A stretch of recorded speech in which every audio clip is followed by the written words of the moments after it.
church service commemorates 100th anniversary of the end of the First World War. The Victoria County Historical Society, in partnership with local churches and I.E. Weldon's English and drama students, is hosting a special commemorative service. We will remember them the 100th anniversary of the armistice to mark this important anniversary. At the 11th hour of the 11th day of the 11th month, Canadians from coast to coast pause to remember those who lost their lives in conflicts past and present.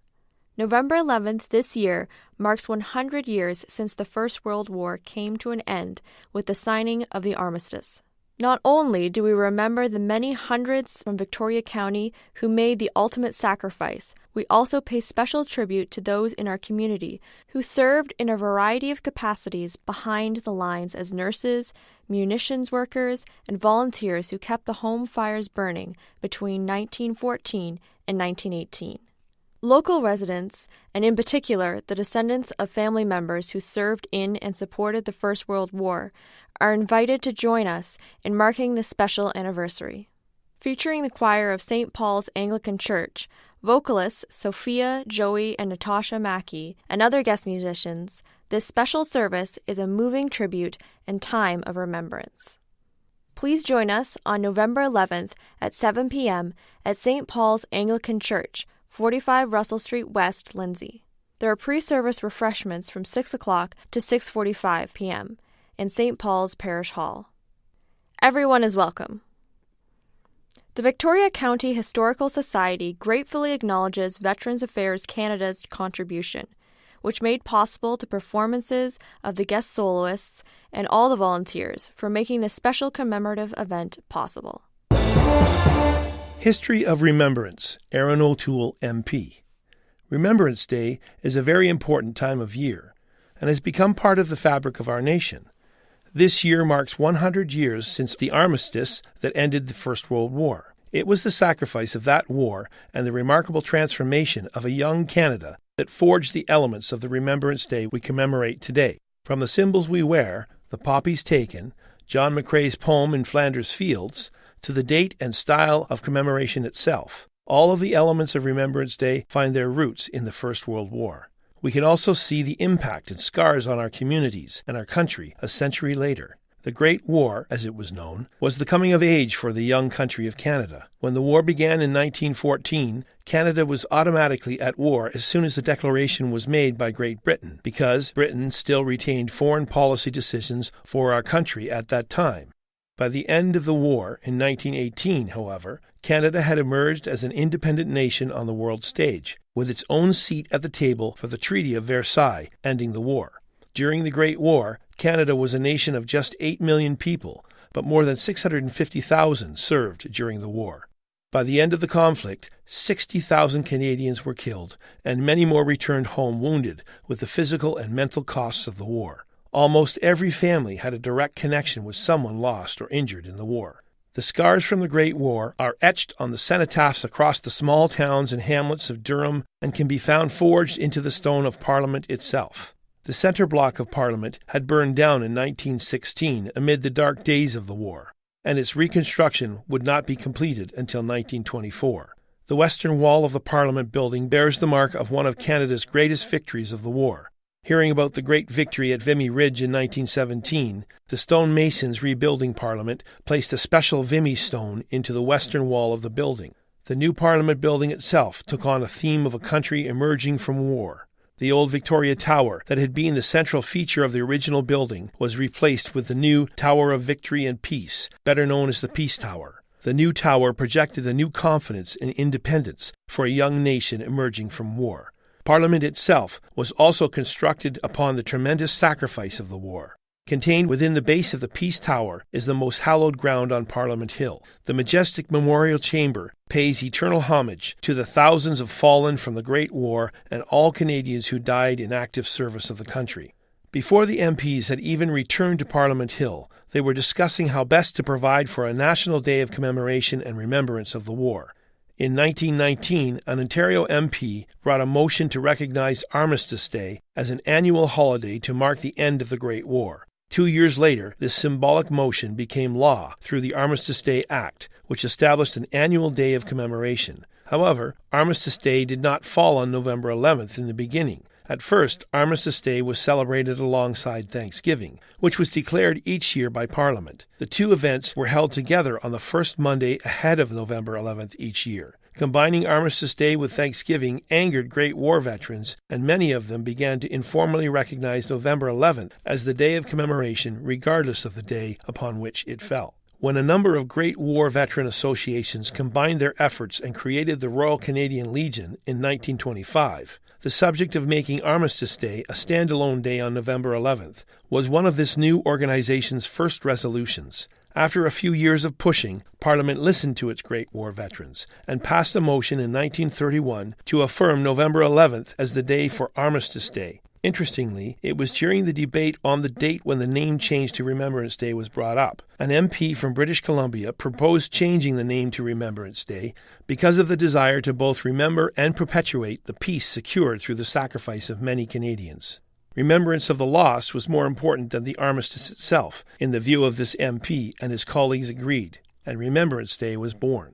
Durham residents should be proud to know that one of our own Great War veterans helped lead the charge to have injured veterans properly taken care of during and after the war. Herbert Bruce was born and raised in Blackstock and served in the Great War as a Canadian Army surgeon. In 1916, Colonel Bruce was tasked by the controversial Minister of Militia, Sir Sam Hughes, to draft a report on the Canadian Army Medical Corps and care for our soldiers. Colonel Bruce wanted to ensure that Canadian physicians and Canadian hospitals could treat our wounded and provide for them after the war. He pushed to make this happen in both 1916 and 1919, and also advocated for the medical corps to help veterans qualify for their pensions. Bruce went on to serve as both Ontario's Lieutenant Governor and later as a Member of Parliament for a Toronto riding, where he helped advocate for the establishment of the Department of Veterans Affairs, lest we forget. Uxbridge students reflect on Remembrance Day's meaning. Vimy trip. Dan Kearns, Uxbridge. Uxbridge Secondary School students who traveled to Vimy Ridge last year for the 100th anniversary of the battle, and those who are taking part in the 2019 Vimy tour, spoke to the Standard about the trip and what Remembrance Day means to them. It's honoring and remembering the stuff that veterans did for us to get us where we are, and not forgetting the hardships that they went through for us and for future generations. Mitch Whalen, a student who went to France for the Vimy 100 tour, said about the meaning of Remembrance Day. Another Vimy 100 tour student, Justin Sendall, said Remembrance Day is a time to remember something bigger, more important than yourself. It's a time for reflection on what got you to this point, to live in a great country, and it's your responsibility or your duty to reflect upon that when you're living in a free country, he said. Mr. Whalen spoke about what the Vimy tour was like. It brought the textbook alive. Student Sam Futhy said it humanizes the situation a lot more when you walk through a graveyard and you actually see how colossal the loss of life was, as opposed to just a statistic on a sheet of paper. Those taking part in the April 2019 tour spoke about what they want to take out of it, to really understand how the men fighting for our country really contributed to the freedom we have now, and just to understand the battles that they went through and the feelings that they had when they were there. Liz Elderington told the Standard. The 2019 trip will be held from April 5th until April 16th. Teacher Tish McDonald told the Standard what it's like to give the students an opportunity to go on this tour. It is a pleasure for us, as supervisors, to be able to facilitate the trips for the students to go, because we know when they're actually standing there on the soil that the impact is immense. Technical foul. North Durham Sports. Mojacks take split in weekend games against Tod Division teams. Dan Kearns, The Standard. Scugog. It was a tale of two games for the Port Perry Mojacks over the weekend. The Mojacks' offense exploded in a 9-2 victory in Campbellford on Saturday, November 3rd. But then they couldn't find a goal in a 5-0 shutout loss to Napanee on Sunday, November 4th. The Mojacks struck early in the Saturday game against the Campbellford Rebels. Almost 5 minutes into the first period, Carter Thornton got the Mojacks on board with a goal. Then, almost 9.5 minutes in, Noah Donaghy put the puck in the net, giving Port Perry a 2-goal lead. The Rebels scored late in the period. and the Mojacks had a 1-goal lead after 20 minutes of play. But the Mojacks got that 2-goal lead back late in the second period, with Donaghy's second goal of the game, and led 3-1 after 2 periods. Just 46 seconds into the third period, the Rebels scored again to trim Port Perry's lead to 3-2. However, the Mojacks later scored 6 unanswered goals to win the game by a score of 9-2. Port Perry's third period scorers were Donaghy with his hat-trick goal, Thornton's second goal of the game, Dan Harris, Cody Frunner, Derek Riseborough, and Ben Sharamata. But Port Perry could not find a way to beat the Tod Division's top team, the Napanee Raiders, at Scugog Arena the next day. The Raiders struck twice in the first period on the power play and carried a 2-0 lead after the first 20 minutes of play. Napanee had a dominant period, outshooting Port Perry 23-3. Port Perry fell further behind in the second period. Just 24 seconds in, Raiders player Evan Foley scored on a breakaway, extending their lead to 3-0. The Raiders scored twice more in the third period and took the game by a final score of 5-0. The Mojacks were heavily outshot in the game, 53-19. After the game, Mojacks head coach Tom Boyle explained that Port Perry simply faced a top team and came out on the losing side. Let's give our competition a whole lot of credit, because that's a good hockey team. They worked hard for 60 minutes. No excuses from our side, we played well, worked hard.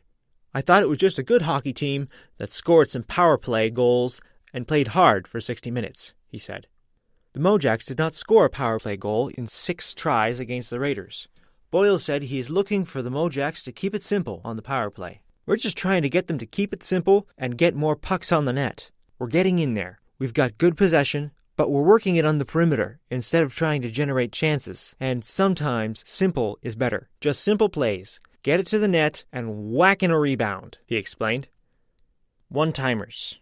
The Mojacks held a Remembrance Day ceremony on Sunday at Scugog Arena before the game, with members of Port Perry Legion Branch 419 in attendance. The Mojacks will be making a trip to Amherstview for a game against the Jets on Saturday, November 10th. Puck drop for that game is at 3:30 p.m.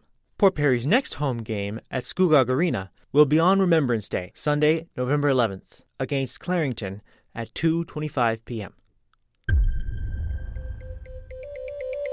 The Standard Podcast was produced by Greenstream Studio for the Standard newspaper.